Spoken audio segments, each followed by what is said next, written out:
C'était pour la première fois que Gédéon attend quelqu'un l'encourager. Et qu'il a encouragé, c'est pas un homme. Ce qui fait dire que malgré Gédéon faisait toutes ces choses pour envoyer la nourriture à la maison, aucun de ses frères ne l'avait dit un jour que tu es guéri. Personne n'avait dit ça à Gédéon. Écoute-moi bien. Les humains ne vont jamais t'encourager. Même quand tu fais du bien. Ils vont toujours se saisir de ce que tu fais du mal pour t'humilier. Ils ne vont jamais prendre ce qui est bon pour te motiver. Gédéon est surpris qu'on appelle vaillant guerrier. Mais si son père, si sa mère, si ses frères avaient l'habitude de dire mais Gédéon, toi tu es un guerrier, Gédéon, tu es un champion, il n'allait pas être surpris que l'ange l'appelle vaillant guerrier. Il n'allait pas être surpris. Mais il est surpris. Oh, il a des attitudes d'un guerrier. Il a le comportement d'un vaillant guerrier. Il a l'attitude d'un vainqueur. Mais personne ne l'a dit un jour que tu es un vainqueur. Donc il travaille comme il peut travailler. Parce qu'on n'a pas encore encouragé. Il sous-entend qu'il n'a encore rien fait. Écoute-moi, si tu attends les encouragements des gens, ça va te bloquer dans ton élan. Si tu attends qu'on te félicite, ça va te bloquer dans ton élan. Regarde Dieu, Dieu va te féliciter. Dieu va t'encourager. Personne ne l'a félicité un jour, personne ne l'a encouragé. Sauf qu'il a rencontré l'ange, et l'ange qui représente Dieu. Et Dieu a révélé à Gédéon que tout le parcours qu'il a eu là, c'était un parcours de guerrier. Un parcours de guerrier. Le fait de ne pas voir toi, le fait de ne pas savoir où tu t'en vas, et puis tu t'en vas comme ça, mais c'est un guerrier. Le fait de rester de matin dans ta poche, c'est 500 francs. Mais tu es un champion. Pendant qu'on te le dit, on n'a pas besoin de te le dire. Toi-même, regarde-toi et dis, je suis un guerrier. Je suis une guerrière. Alléluia. Mais regardez ce que Gédéon m'a dit. Gédéon m'a dit à l'ange, où sont passés tout ce qu'on nous disait? On nous a dit que l'Éternel nous a délivrés de l'Égypte. Et il nous a envoyés ici à Canaan. L'Éternel a fait des choses glorieuses. Mais où sont passés tous ces miracles que nous ne voyons plus? Alléluia. Vous savez ce que ça veut dire? Ça veut dire qu'il est en train de dire à l'ange, je me suis habitué à ne plus avoir de miracles. C'est ce que tu comprends? Je me suis habitué à ne plus attendre même du ciel. Ok? Est-ce que tu comprends? Il dit à l'ange, où sont passés tous les miracles qu'on nous a prédit? Que Dieu est avec nous. Il a fait ça avec nous. Il a fait ça, il a fait ça. Des prodiges. Où sont passés tout ça?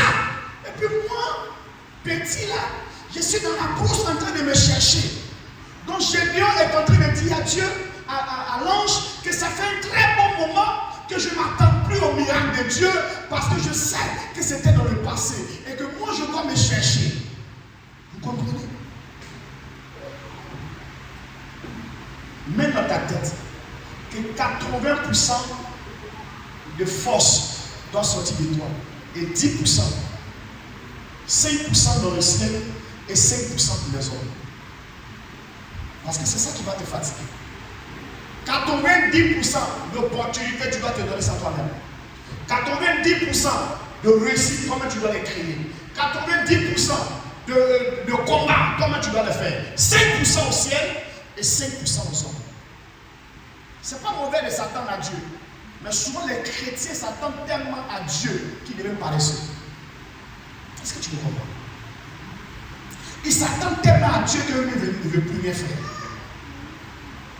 Ils s'attendent tellement à Dieu qu'ils ne veulent plus rien faire. Un verset dit que celui qui ne travaille pas et celui qui refuse de travailler, qui ne mange pas. Donc pourquoi Dieu lie la nourriture au travail? Ce qui veut dire que Dieu en réalité ne veut pas te donner de quoi manger tant qu'il ne voit pas l'effort que tu vas fournir. Vous voyez? Donc il dit vaillant guerrier. Et Manassé, et Gédéon dit je suis le plus petit. Ne te vois pas petit. Il ne faut pas te voir petit. Une fois que dans ta tête tu es petit, c'est dangereux. Une fois que dans ta tête tu es petit, tu es dangereux. Il y a des gens à l'âge de 40 ans, ils disent toujours qu'ils sont plus petits de la famille. Ok, si même on est grand, si on n'a pas encore réussi, c'est pas moyen réussi. Tu es petit à 40 ans. À 40 ans, tu es encore petite. Tu peux être petite dans la manière de classer les choses.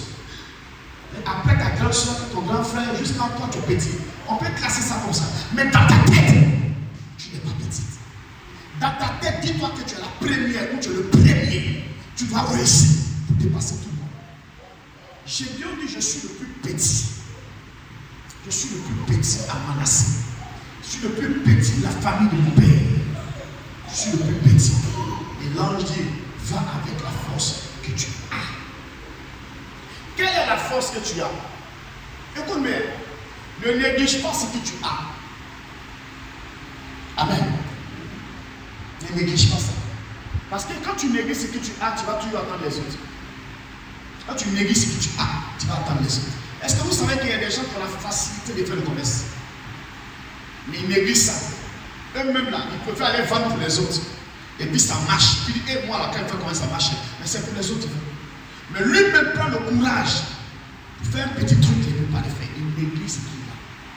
Il y a des gens qui négligent le potentiel qu'ils ont. Ils négligent la grâce qu'ils ont. Il y a des gens qui sont très intelligents. Mais la négligence fait qu'ils ne progressent pas. Écoute-moi très bien. Quiconque met la négligence dans sa vie ne va jamais réussir. La négligence. Ne te néglige pas. Ne te vois pas comme petit. Mais vois-toi comme un excellent homme. Vois-toi comme une personne idéale. Une personne à part. Vois-toi comme ça. Et quand tu vas commencer à te voir comme une personne respectueuse, tu ne permettras pas que les gens se foutent de toi en derrière. Amen. Et puis je vais te dire quelque chose. Ce qui va influencer souvent, c'est quand tu es devant des gens que tu penses qu'ils sont grands. Arrange-toi à ne jamais toujours rester là où les gens se foutent de toi. Parce que ça va influencer ta destinée de manière négative. Mais cherche les endroits où on te respecte, où impose ton respect. Et tu verras que toi-même tu auras confiance en toi-même. La confiance va naître. La confiance va grandir. Il dit, va avec ce que tu as. Va avec ce que tu as. On ne te donnera pas plus, mais tu iras avec ce que tu as. Tu iras avec ce que tu as. Qu'est-ce que tu as en toi? Qu'est-ce que tu as dans ta maison? Qu'est-ce que tu as dans ta vie de précieux? Va avec ce que tu as. Je vois des gens qui ont des métiers et puis ils souffrent. C'est pas ce quoi tu attends là. C'est-à-dire toi tu es couturier de nature, tu sais faire la couture, tu es puissant dans la couture. Et puis tout ce qui est dans ta tête c'est mariage. Tout ce qui est dans ta tête là c'est mariage. Mais il faut aller avec ce que tu as d'abord. La couture là, cherche un endroit pour développer ça. Marie là quand tu va te respecter là, elle va te respecter. Ne cherche pas ce que tu n'as pas. Va avec ce que tu as. Et les choses vont venir vers toi. Va avec ce que tu as. Ce qui fait que les chrétiens sont en retard. Nous attendons encore d'autres choses. Pendant que nous avons quelque chose. Tu as déjà quelque chose. Tu as déjà quelque chose. Va avec ce que tu as. Vous allez remarquer qu'il y a des chrétiens ici, ils ont des diplômes. Et ils passent leur temps à faire autre chose. Quand tu as un diplôme, tu as un bac. Maintenant, tu as déjà un bac là-haut. Il faut courir derrière les opportunités de travail. Non, non, non. La personne court derrière autre chose. Ce que tu as déjà dans tes mains, là, va avec ça d'abord. Ce qui te détient, là, va avec ça d'abord. Ne cherche pas d'abord autre chose. Va avec ce que tu as d'abord. Réussis avec ça. Et après, tu feras autre chose. Mais j'ai vu des gens, ils ont déjà bac plus combien, je ne sais pas. Ils ont été étudiants, ils ont déposé le papier là quelque part. Et puis eux, ils sont en train de métier. D'après eux, ils sont polyvalents. C'est pas mauvais de se battre dans la vie. Mais ce que tu as, concentre-toi dessus. Ça n'a qu'à aboutir. Ça n'a qu'à aboutir. Concentre-toi que ça aboutisse. Mets tout ce que tu peux mettre autour pour que ça aboutisse. Va avec ce que tu as. Va avec ce que tu as. J'espère que pour toi, ce n'est pas simplement la beauté. Et qu'il y a d'autres choses aussi que tu peux proposer à part la beauté.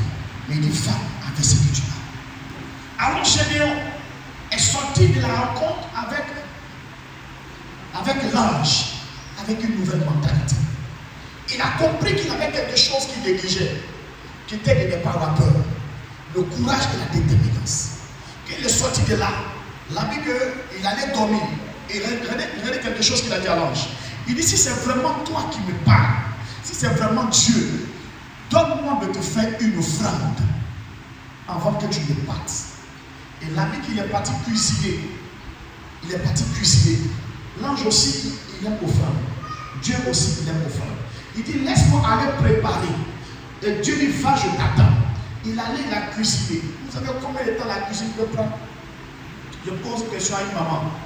Cuisiner un mouton. D'abord, tu n'as pas encore tué, tu iras le tuer. Et tu vas lever les poils. Et maintenant, tu vas faire le michu. Et tu vas prendre les ingrédients, préparer. Ça peut faire combien de temps?